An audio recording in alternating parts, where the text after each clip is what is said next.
The worst thing that the leader can do in that position is to say, stop everything, let's focus on the problem, let's understand what is the right thing to do, and let's do it. Because that means that they're searching for a specific solution that should work for the problem. Why is that bad? Because in most cases today, the playbook never works. We live in chaotic environments, in chaotic markets. It's never only a senior leader leaving the organization. It's never only one competitor. It means that we didn't realize that we're not doing something innovative. It's a deeper problem than that. It means that we are not rewarding the managers in our organization as we should, or that there is something rotten within. Welcome to the Self-Care Goddess podcast, where healing stories, practical self-care strategies, and science-backed tools to regulate stress, feel calm, grounded, and energized come together to help you reclaim your vitality. I'm your host, Rita Savoya, holistic nutritionist, trauma-informed breathwork coach, and founder of Breathwork Barista. This podcast is for women who are ready to restore their energy and radiance, reconnect with their bodies, reawaken their inner power, and redefine self-care as a way of being. Through science meets soul practices, restorative mind-body tools, and real stories of transformation, we'll explore how true well-being can help you live with more joy, vibrant health, and authentic connection to yourself and those you love. Take a deep breath in, let it go, and let's begin. Hello, and welcome to another episode of the Self-Care Goddess podcast with today's theme, the surprising link between chaos, stress, and burnout. But before we start, as you know, on this podcast, let's start with a little bit of breathing and really tuning out what is going on around us so we can really tune in to this incredible conversation that we're about to have. So if you feel comfortable and able, you could lower your gaze or even close your eyes to really tune out and then tune in. Tune in by following your breaths. If you can breathe a little slower and a little deeper than usual, breathing in through the nose, feeling that expansion of the breath, and then letting it go with a slow and deep sigh through the mouth. So inhaling a couple more of these, a little deeper. And then letting it go. One more deep inhale. And then letting it go. I invite you now to continue these deep belly breaths in through the nose and out through the mouth, but into the area of the heart. So channel these deep inhales and exhales into this beautiful organ that's keeping you alive, without asking for anything in return every single hour, minute, second of the day. And as you continue these heart-focused breaths, I invite you now to visualize someone that you're grateful for today, living or past. Visualize this person as if they were right here in front of you. And I invite you to send them all the love, the gratitude, and the appreciation for being in your life. And now I invite you to send that same amount of love and gratitude that you sent this special person in your life, send it back to you for being here, taking a time out of your busy day and prioritizing your own self-care. On your next inhale, flutter your eyes open and come back to us. Thank you for joining me on this quick coherence technique. Just a little time out of our chaotic days that we have. So today's guest is someone who believes that great leadership isn't tested when everything is going according to plan. It's revealed in moments of uncertainty and change. Avy Leghziel is an executive coach, consultant, and thought leader who studies how chaos impacts the way we work, lead, and make decisions. After spending more than 15 years as a senior manager in global organizations, he founded his executive coaching practice, where he now helps first-time executives and founders navigate some of the most challenging transitions of their careers. Since launching his practice, Avy has coached more than 120 executives around the world and trained thousands of professionals. He is also the author of the Masters of Babel newsletter, where more than 7,700 readers turn to him for practical insights on leadership, complexity, and thriving in uncertain environments. Originally from Rome, Italy, now based in Sao Paulo, Brazil, Avy brings a truly global perspective to leadership and organizational growth. And beyond his work, there's a curious and playful side to him. He's fascinated by Japanese culture and somehow manages to weave a little piece of Japan into many of the things he creates. When he has quite half and a half hour to himself, you'll often find him enjoying a vintage game on his Nintendo Switch. Do they still have those? And if his life had a soundtrack right now, it would be Waving Flag, a favorite rediscovered through his children. Avy, welcome to the Self-Care Goddess podcast. It is a pleasure to have you with us today. How are you? Hi, Rita. It's a pleasure to be here, and I'm doing great. Thanks a lot. Thanks for the introduction. Thank you for being with us. So give us a little more background on your personal journey. What first sparked your curiosity to explore how chaos affects the way we work? Yeah, I think that it started a few years back. I wasn't an executive coach yet. I was a senior manager, and I decided to have a conversation with the CEO, who was my direct manager. And I felt that we were working day and night with no clear direction, and I felt stuff thrown at me every day, projects, problems, opportunities, and I went to her and I told her, I feel that I have a lot to give to the organization, but I keep taking care of any little thing that you think I should take care of, but we're not making progress in that way. It's just too much at the same time. And she stopped for a few seconds, then looked at me in the eyes with a smile, and she said, quote unquote, Avi, I am aware that there is a chaotic component to my management, and I don't intend to get rid of it. Oh. And for like 3 seconds, I had that urge to resist and to argue with that. But then actually I had a motion of respect towards that. Like, well, that's self-awareness. That's someone who knows that at the end of the day is doing a great job. And she knows that she's a chaotic person and that there's a price to it. But she also understands that it's part of her strength. And she conveys that with a lot of confidence. And apparently she also feels that I can deal with it. Otherwise, she would have just said, that's the door. I'm going to find a new director. So it started there. And then I just asked myself if there's something deeper than, one person thinking that chaos is her way of being. And I discovered research about chaos. There are a few, foundational books about that. We can put it in the notes if you want. And I realized that it's actually a much more objective way to read reality than the linear way. We used to think that we live in order because we live in civilized society or sort of civilized society, but it doesn't work like that. No organization, no society, no community works just following the plan. Otherwise, there would be no innovation, there would be no emotion, there would be no surprises, there wouldn't be any of the things that we enjoy in our lives. So I went down that rabbit hole, and that's where we are today.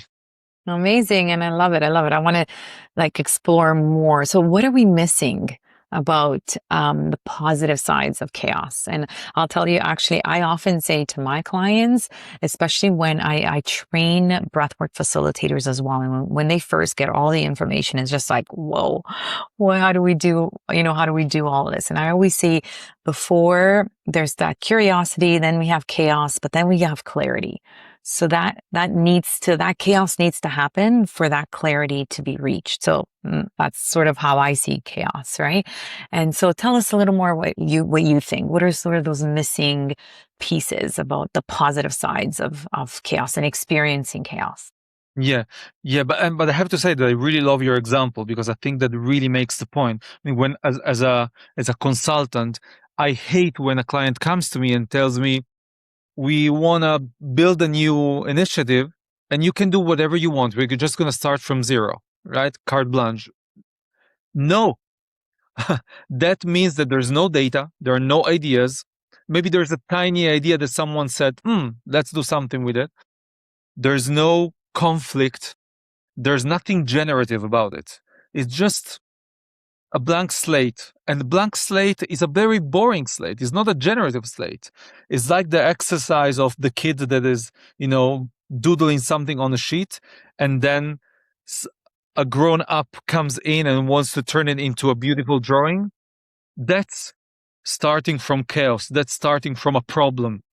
That's starting from a conflict. That's starting from many different pieces that needs to be integrated, right? I think about a merger of two organizations. Of course, it's a difficult experience for everyone in it, but it's generative because a lot of beautiful things can come out of it. And it's definitely better than starting from a blank slate. So I do think that the two main pieces that we're missing is, as we're saying, first of all, chaos is generative. When you go to a place that is chaotic, you have much many stimuli that you can play with rather than a place that is ordered. I love Central Park, and it's a beautiful place to go and take a stroll, but I'd rather go to a wild forest because it's much more chaotic. Yeah. And I will be surprised, and I will be surprised in a way that is really unexpected, rather than, oh, here's another crazy guy in New York. So for the first piece about chaos, especially as executives, is that, of course, it can be stressful, but it's a place where we can get exposed to a lot of different ideas, opinions, experiences, and we get to play with them to understand what's the new experiment, how can I move forward. That's the first piece.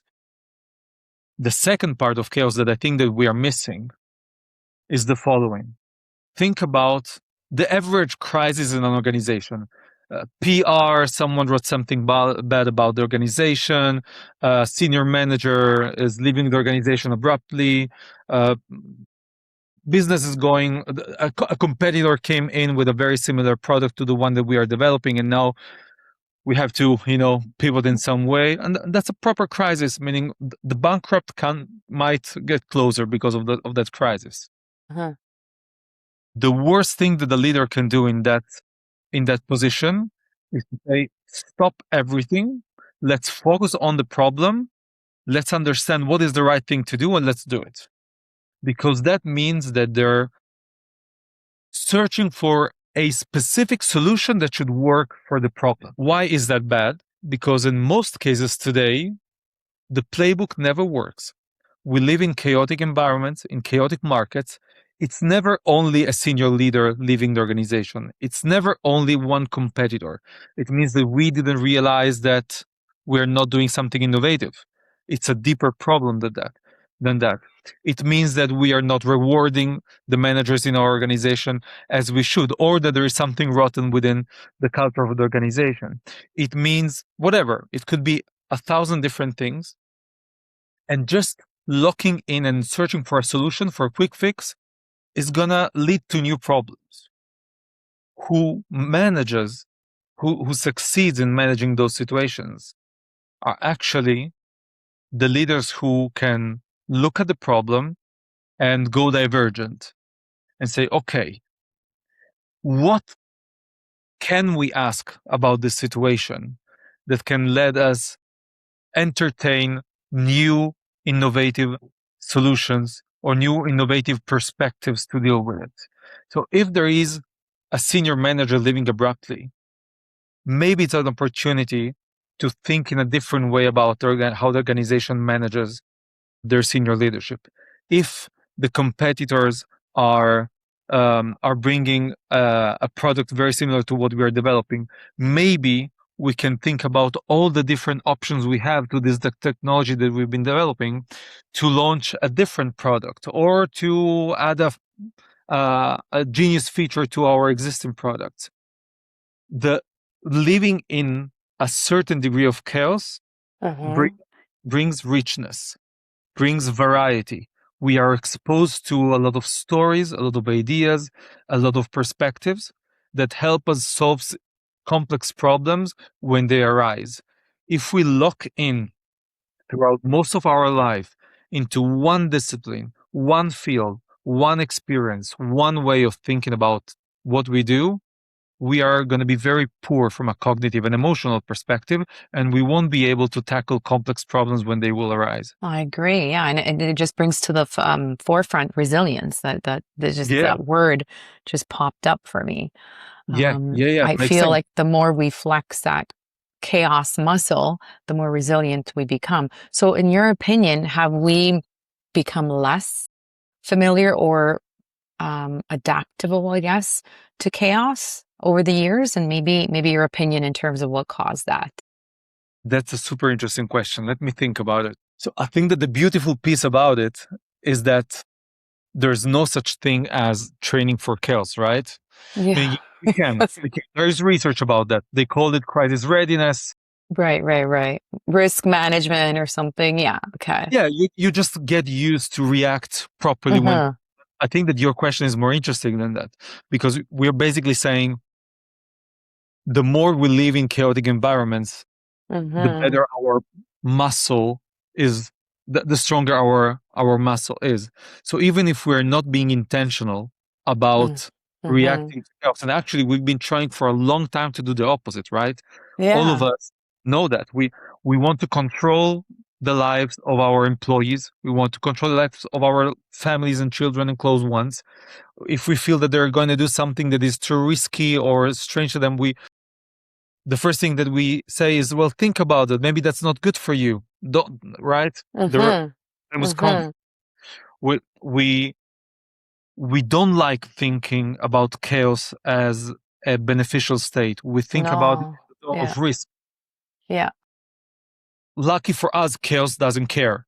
So the social, economic, geopolitical turmoil that we've been living in for the past decade um, is actually a source of resilience for many of us that just Uh-huh. resist to it. I gave in another conversation the example of the layoffs, right? We've seen in the last decade, I think something like 10 or 15 times more mass layoffs than what we've seen in the previous decade. Uh-huh. Crazy if you think about it. That means Uh-huh. that the average employee has 10 times the chance of being laid off than their parents or Uh-huh. their older siblings if they Uh-uh. started working before them. But that means that now we know how to react to that. It might Right. happen. It might happen once every 2-3 years. That means that I need to, foster my network, and not in a transactional way, in a genuine way. It means that I need to understand what are the trends in my field so that I can hop Uh-huh. on the right train when the opportunity comes or when I have to. It means that I need to find a lot of interests because I might find there my new career. And I can't just say, I'm going to stay here until retirement. That's Uh-huh. how career works. So it seems to me that we are not being intentional about better Uh-huh. dealing with chaos, but we might be improving anyway. Yeah, I like that. I like that. That's for sure. This is my second career. Right. So, Really. yeah, I was in human resources before. So, human resources consulting. And then through my own healing wellness journey, I embarked on the wellness journey. But now I'm I'm marrying up the corporate experience with the wellness experience. And this is where my target market is executive leaders and women, especially. But when you look at that, right, meaning both through your own experience and Yeah. with your clients, how do they, how ready do you feel they are when a crisis comes or when chaos hits, rather than what you've experienced as a human resource professional? Yeah. No, not ready at all. Not And ready. it's interesting because we have all this information and it's Yeah. still seems very overwhelming. It's what I hear from clients, very chaotic. They don't know where to start. And this is where I think there isn't really a blueprint, right? It's more about an intuition, readiness, or maybe past experiences or working with people that have done it before. So that comes into play, in my opinion. I mean, I agree with you. I would say that there is one one component that we should learn to turn off, which is the resistance one. Meaning, you're right. Uh-huh. Really prepare to we can. There's no blueprint that we can follow. But if we allow ourselves to resist to chaos, right? The layoff is coming. Yeah. I'm gonna call everyone, and no, that's not how it works. Do not resist the chaos. Do not think that you're gonna be stable, stay stable for the rest of your life. Just let go of that, trying to hold to order and bring order to anything. The opposite. Just realize that you cannot resist chaos, and it's much better to live chaos with a chaotic approach in Yeah, a I way. love that because I'm thinking now the analogy of also of a snow globe, right? You'll shake it, it'll be like all the snow everywhere, but then it'll eventually settle. And that's, I think, the beauty of chaos is it's temporary, isn't it? It's certain, it's not forever. And that Yeah. could be applied, right, to your life, to geopolitical issues, economic issues, and of course in the workplace as well. That eventually those layoffs, things will get better and people will be rehired. And yeah, I don't know. What are your thoughts there? I love the metaphor. Uh, I took it. I'm going to use it. No Also, worries.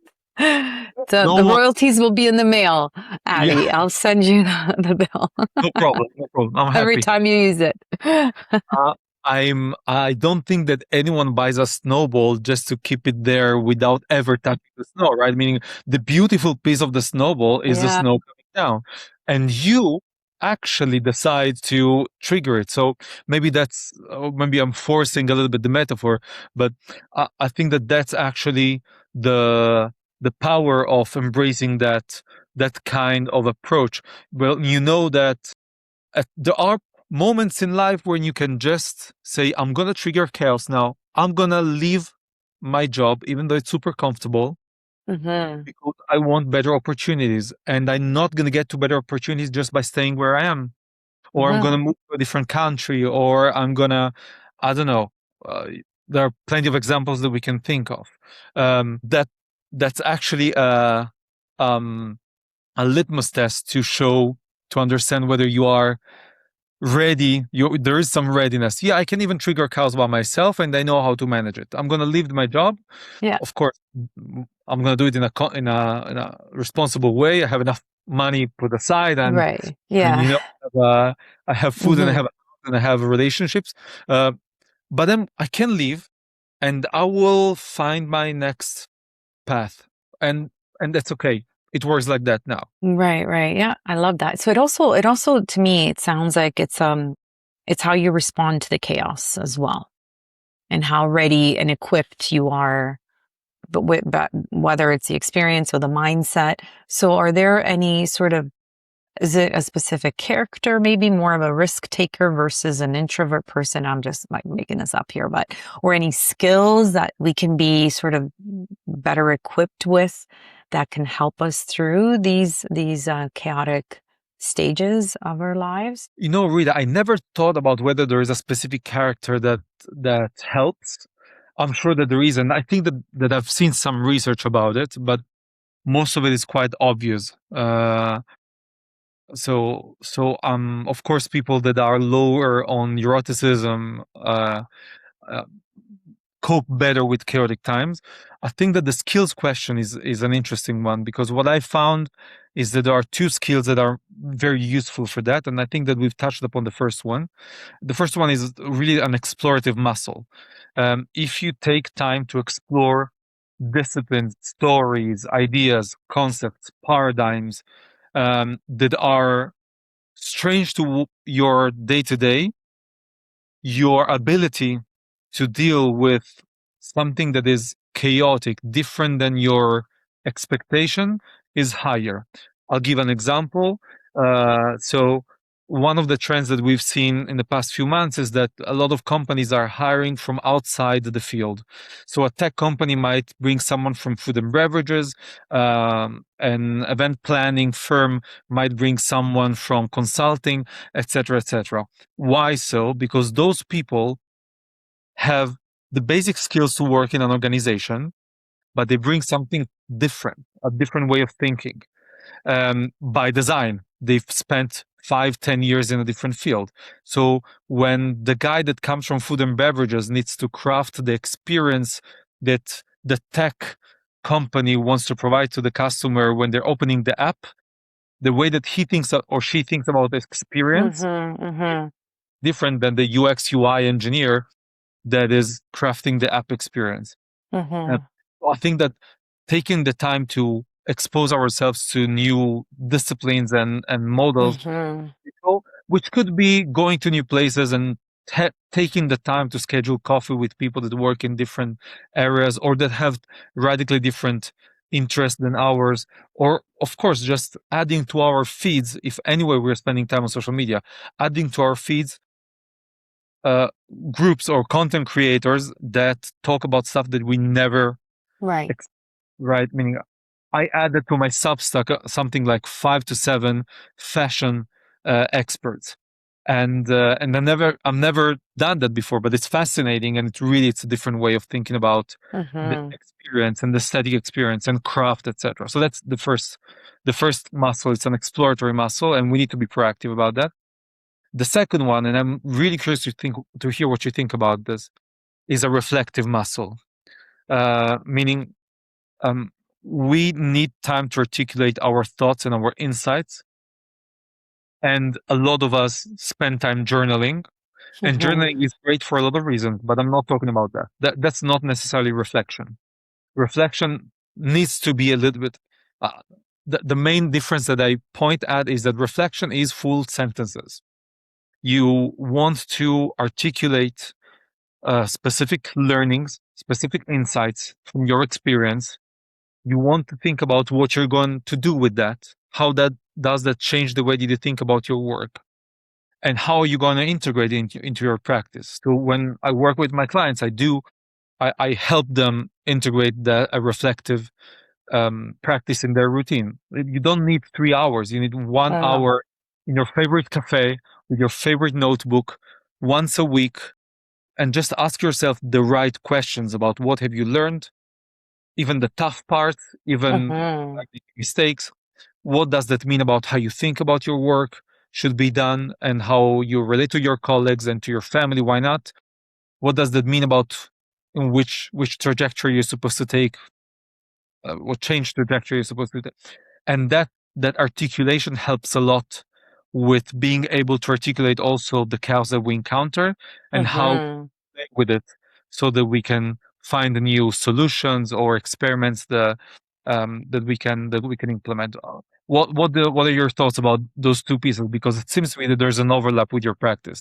Yeah, exactly. Incredible. Well, I think exploratory can equal like that curiosity. So having that curiosity to learn new things, to be surrounded by new things, and just that curiosity allows you to want to upscale and find new interests as well. But I love how you also said that there's that parallel. You can easily make the parallel between even different industries. So it's interesting because when I was in HR consulting, I actually did it in Dubai, and I brought over to one of the biggest automotive companies in Dubai. They were doing, they were revamping their customer service training. And so there was a very famous butler. I'm sure he's still famous here in Canada, always on these daytime TV shows, showing people, like very famous butler, showing people how to customer service, because he was a butler for very prominent families in the UK. And actually, no, I made that parallel with customer service. So I actually brought this butler because he created a training program. And so I brought this butler over to the automotive industry, and that same parallel that you're talking about, how now they're hiring people from different industries.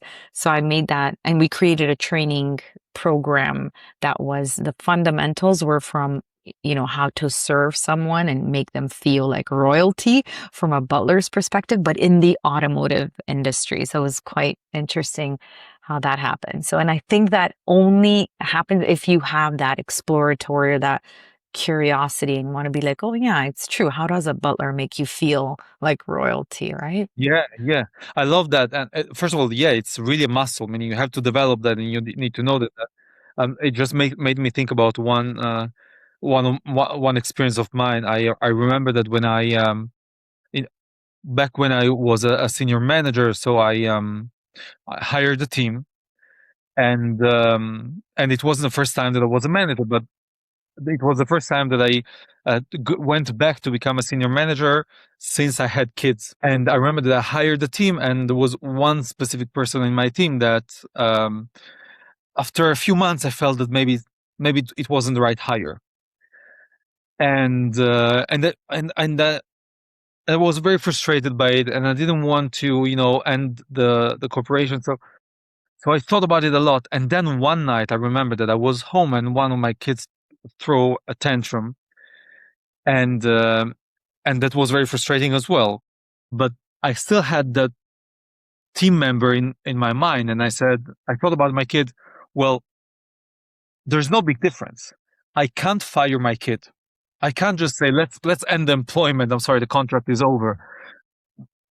I'm with them for the rest of my life. And then I said maybe I should relate the same to my team members.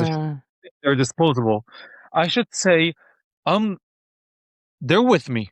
I'm with them. I should take care of their development, and we should figure it out, because otherwise there will always be some reason to stop working together and to, fire the next one. And I ended up recommending this person as my successor when I left the company. And I really think that exploratory muscle is not only between disciplines, it's also between living experiences. You can just transfer from parenting to management, and from, and many other fields to others. I love that. That's so true. You're so right. Although sometimes, some people are just not a good fit. So and they do need to go. Thing came out straight away. People should be. I'm with you. Yeah, for sure. But after a definitely progressive discipline, and sometimes it's a training thing, right? They can be trained on a specific skill that we require. But the self-reflection piece or the reflective piece, I call it self-reflection. I also very much in alignment and agreement with the work that I do, because I do feel even if you take those few seconds, even after a conversation, even the mental reflection doesn't even have to be on paper. I mean, obviously we recommend that because you're transcribing it from your head to paper, and it's easier to analyze as well. But even doing it mentally, if you think it's too much work, I feel like that debrief, whatever it is with yourself, the team, is so needed in order to make those changes and to understand what could you have done better, and also celebrate the successes in terms of what went well. So, and so that you can keep that as a standard, right? As that litmus test. So very much in alignment with the practice that I do in the wellness space too, with my leaders, for sure. Very interesting. So many beautiful synergies, right? So tell me a little bit more. Why then are we so fascinated or fixated with trying to eliminate chaos, like even in terms of leaders in organizations? What do you think? Your opinion on this? Because we're just not equipped.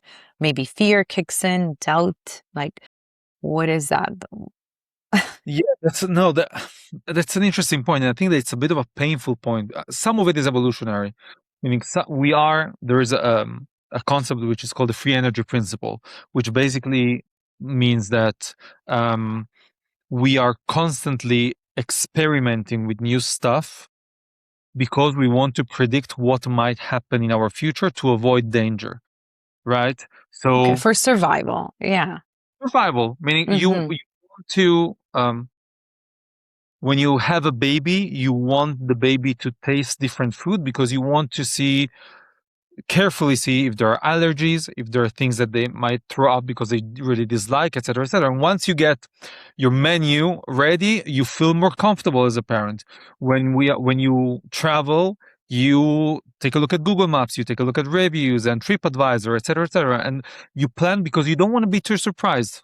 So some of it is definitely survival. I think that a lot of it is acculturation. I think that we've got this illusion that linear is good and order is better. I think that it comes a lot from the Industrial Revolution, meaning it did find some order that worked very well for some. It was all very detrimental to the health of many, but worked for a lot of time. It also transitioned in a pretty good way into office work, we have to say, meaning no system is perfect, but it wasn't that bad for a lot of time. You have certain hours, you have your job description, you have your performance review, it's twice a year, usually in the Yeah. same, etc., etc. Mm-hmm. So I think that we got acculturated, especially in Western culture, into thinking that if you're planning it out and if you give it a structure, it's going to be okay. But then something interesting happened. We realized that we can innovate much faster than what we get used to structure. Uh-huh. Right? We're now developing technology much faster than what we used to. Political change is much faster than what we used to. Societal change is much faster than we used to. You just compare immigration in the past 80 years to the previous 80 years. It's crazy. So every landscape we live in, unless you live in a tiny village in don't know what mountains, every landscape we live in, economic, social, cultural, and by extension, emotional, cognitive, intellectual, changes much faster. So we are a culture to succeed in a society where Oh. you hit your KPIs and you get promoted, where you're always on time and therefore you're perceived as professional, etc. But actually, you are rewarded if you are innovative, if you're a maverick, sometimes even if you're a rebel, etc., etc., etc. And I think that dissonance, we're not making pace with it. We're not making peace with it yet. That's the biggest. Those two are the biggest pieces of the biggest challenges we have. Right, right. But I think obviously having conversations like these, people will be like, maybe it's something that I can embrace. I mean, I don't want to be the annoying coach that turns into every conversation into a coaching conversation, but think about yourself, Rita. We don't know each other very well. It's the first time that we are having a conversation. Do you think that after this conversation, you're going to just easily embrace whatever chaos is going to bring to your life? No, yeah, I know. Of course not. That's not how it works, right? It is a very difficult barrier to overcome. But I think that those muscles that we discussed before do help, Got it. And that's the link, because I was going to ask you now, okay, so let's bring it to stress and burnout. So yeah, how can that help us flexing those muscles or growing those muscles to yeah, with the very stressful environments that most people are living in today, and it's becoming a normal, like that yeah, sympathetic activation, nervous yeah, system yeah, activation. And then also burnout is becoming something that very, very common. So how can chaos be the key to yeah. helping us with stress and burnout? So super important disclaimer. Some stress is toxic stress, and it's not a matter of embracing the chaos. Like, take care of yourself. If you're Yeah, in have an hyper toxic boss, you're in the wrong place. Search for a new job. yeah. If you are burning out because you've been working like crazy for the past 3 years, and you feel that you are numb and that you are not regulated and you're falling into addictions, no, stop and Mm-hmm. and seek help. No exploration and no reflection will really solve your problem. The health and the brink of burnout that we can discuss is those situations when we understand that there are some stressors that trigger us very easily, and they shouldn't. Uh-huh. Meaning, Okay. you know, uh, if you're working in an organization and every single change, not too often, right? I mean, they don't happen too often, but they happen more often than usual, or then more often than what you would like, and every single stressor just Oh. triggers you. You start reeling, and you want to get out of the office. So that's a problem, and that's a problem that you can solve by yourself. And I do think that um, people can experiment with different practices that can help them cope with those um, with those experiences. Um, I think that the first one that comes to mind is to being able to recognize what the stressor is, to name it very clearly and to learn to diffuse that automatic reaction. So I'll give an example from my personal experience. I really hated when conversations got heated in a work setting. And if someone starts to shout, um, that's really an unpleasant experience to me, and I automatically take one step back, and I don't want to be a part of the conversation, even if we're two. I'm gonna stop. I'm not gonna. Other way, I'm gonna be super reactive, just to try to end the conversation. Other, I'm gonna try to, you know, go back to what I was doing before, finding an excuse, etc. So what I realize is that, again, it's a stressor for me. It's not healthy either to try and solve it quickly by speaking reactively and try to make peace with whatever the second person is saying, and definitely not by running away.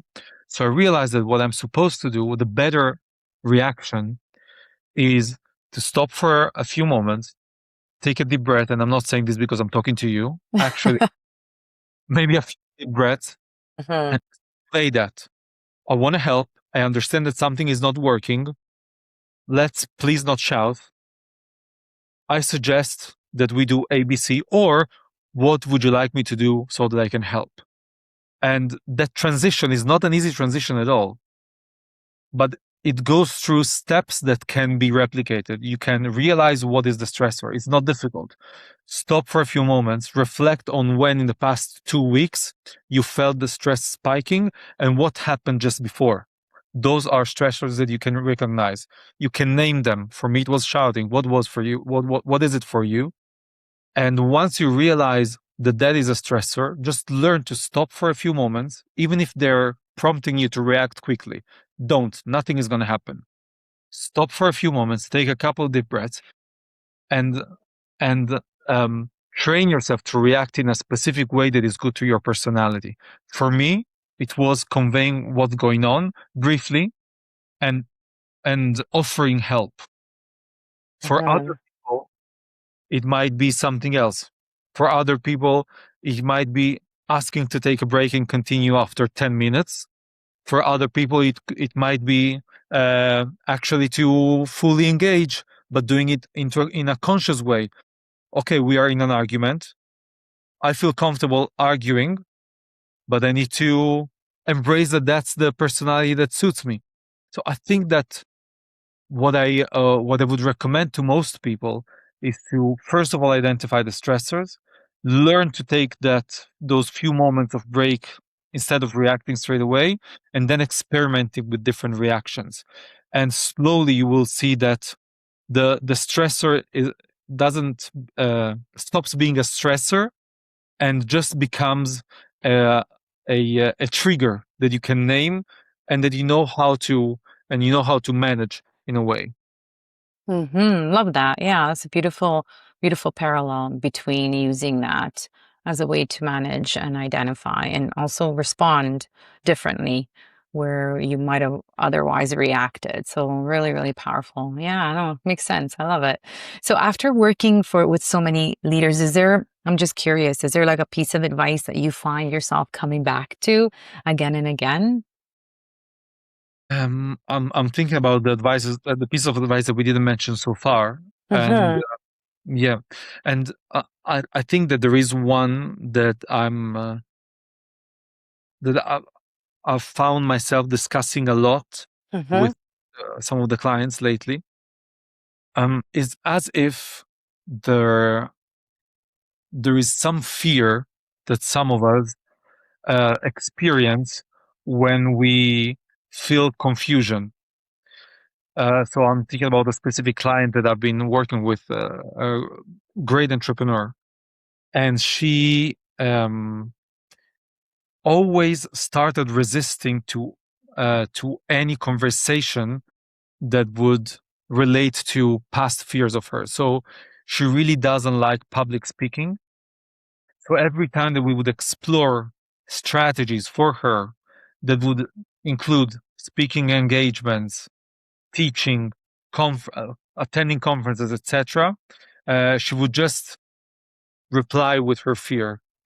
And the advice that I found myself giving to her many times, and I give also to others, is um, instead of looking at that fear as a reason to find an alternative path, let's try to understand what are the triggers that fear is bringing with it, right? So, is it a stressor? Are you stressful? Are you stressed because you don't want to, I don't know, look stupid in front of a lot of people?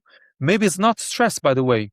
Maybe it's imposter syndrome. Maybe you're just thinking that you're not good enough, and you don't want people to think that you're an amateur.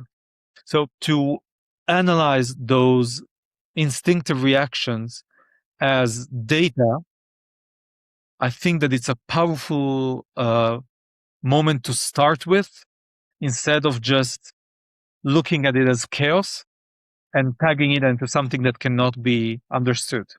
You can understand some pieces of it. Just break it down and try to understand what sits behind those powerful feelings. I love that. It's so incredible, Eva, because the work in the wellness space that I do is we get to the root cause. So it sounds like you're getting to the root cause of why she's having this very resistant, fearful Yeah, and if I response. may add, I think that there are some people that when they think root cause, they think therapy. They think Yeah. we're gonna go back, but we're not gonna move forward. No, no. It's the opposite. You don't want to Hmm. go. You don't want to ask yourself. I mean, you can, but you don't want to ask yourself When what was the people. first time? Yeah, exactly. What Because childhood. sometimes I don't know. I don't remember. I don't know. Yeah. Many times we don't need that. We can just say, okay, that's fear. That's the reason why I'm scared. Now let's think Yeah. what is that learning that I can take from that, Yeah. and what experiments can I make so that I can cope with that.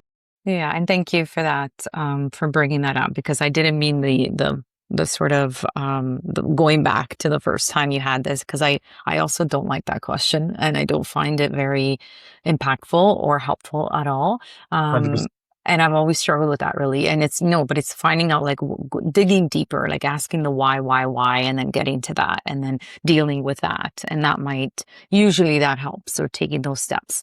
So then what would you do with this client? Now I'm curious. So then what was her trigger or stressor? Yeah, yeah. So, um, I want to answer your question without giving too much context because that Of might be a little boring course. for the listeners. But eventually, we understood that there is speaking and there is speaking, but that uh, there are specific moments that trigger that fear and some others that do not trigger that fear. And the difference was the unknown. Meaning, when she had to speak in front of people that she never met before, on that she did strong background in as a category, right? So she would feel that I'm not sure what's part of me I must Mm-hmm. do this. Meaning, I want to really provide value and teach stuff to these people, but if I don't know them, I'm just going to give a standard lecture, and I really don't like doing that. And there are other groups that they do not trigger that fear. So we understood that there is some sort of transition that she can go through, right? Meaning she can learn much more about that specific public that is coming to that training, that conference. She can do Mm-hmm. home, Mm-hmm. connect with the participants, with the organizer, with people who can provide her with knowledge and with insights that can calm her fear of unknown, even if it's not 100% accurate. Mm-hmm. Mm-hmm. Provide her with the certainty that she needs so that she can bring herself as the amazing lecturer that she is. So that's, Right. That's yeah, awesome. Mitigating that fear for sure. Or even knowing if that's the fear, then you know what? Maybe prioritizing the audiences that she does know or the topics that she's very well versed in, and then doing those sort of on a basis versus saying yes to them yeah, yeah, and yeah, yeah. stressing herself out in that way. I love that. That's awesome. That's really cool. So, what are your top three non-negotiable self-care habits to help you embrace chaos? Okay. What do you do? So the first one is going to be so obvious, but I'm going to just mention it because it's close to me. I read a lot. It just and not because just I enjoy reading, because I really think that it's easier for me to learn to deal with the unknown when I have so many stories and concepts in my mind, and that's helpful, and also it's really good for my soul. So that's really self-care. I pray 3 times a day, and that's like an anchor in my life, and and I think that that's definitely has strong self-care components. And maybe the third one will also be a little bit obvious, but uh, I really like cooking for my family. So I think that, I don't know, this is going to be such a cliche, but acts of service really is a beautiful form of self-care, Yeah, because you for just give sure. what you know how to do well. I mean, I hope they keep eating what they do. So when I make, so apparently I'm not that bad. Um, I think that it's nurturing for them and for me. Um, so maybe sometimes I just do it quickly because I don't feel like doing it, but most of the times I try to make an effort, because it seems to me that self-care doesn't necessarily mean taking care of ourselves only. There is a piece of self-care that is connected to taking care of the other, and that, you know, triggers some sort of dynamic that then is also us. I can see that. Yeah, that's a beautiful point. No one's ever brought it up in that way, and but yeah, I can see what you mean in that. And yeah, I love cooking, and I when people say, "Oh, this tastes so good. What do you put in there?" and I'm like, "It's a secret ingredient. It's Yeah, LOVE. Love, yeah, loving energy for the dish." So yeah, yeah. And also, we are Italians. We can just use I that. know. It's a we have a free ticket. Ah, yeah, that's just our secret. Exactly, that's true. You don't need to say it, what it is. Well, Avi, what is your legacy? What do you want to be known for? Yeah, that's a tough question. Um, I I do think that there is a yeah, that's a tough question. I'm not sure if I'm busy with legacy, to be honest. Uh, Uh-huh. it's easier for me to think about what my kid will be I was proud just gonna of. say that. Yeah, rephrase it as what do you want your children to remember you as? Yeah, I love the idea of helping people change perspectives in a proper way, not as a conversation over a coffee, like deeply. That's a perspective that that person would never have gotten if it wasn't for an encounter with the way that I coach and the way that I consult. And I would love other people to coach and consult as I do, to be honest. That's sorry for the lack of humility. Um, maybe that's something that I could look at as legacy. I think that there is, I cracked something in how to help people grow within chaotic environments, and change of perspective is a big piece of it, and I would love many people to experience that.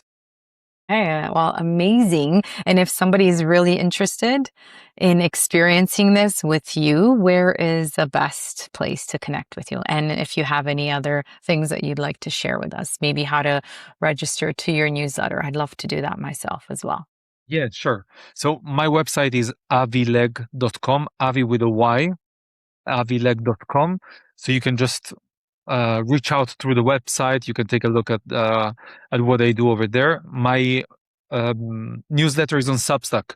It's called Masters of Babel or Babel. So you can just check that out as well, and you can subscribe there.